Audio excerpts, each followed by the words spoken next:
Welcome to Culinary Perk.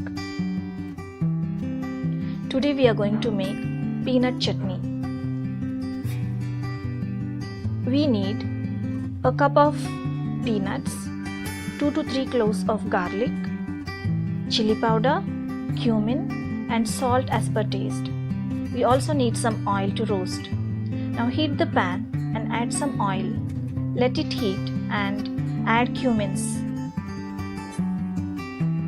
Roast it well.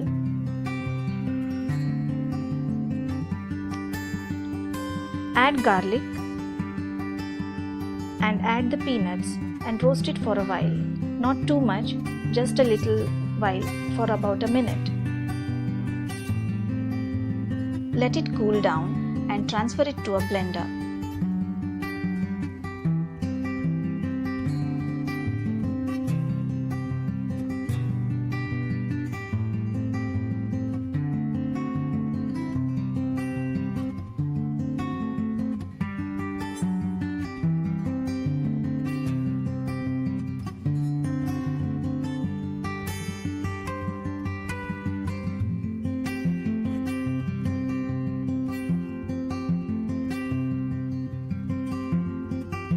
Add salt to it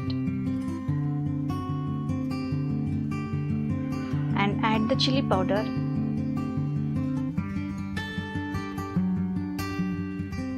Now grind the mixture little coarsely. Mix it well at this stage and grind it again. Peanut chutney is ready. You can have it with ghee and rice or with chapati or roti, with curd or with ghee. You can use it as a spread by mixing it with curd and use it on the chapatis or dosas. So if you like this video, do share and subscribe and leave your comments if you have tried it.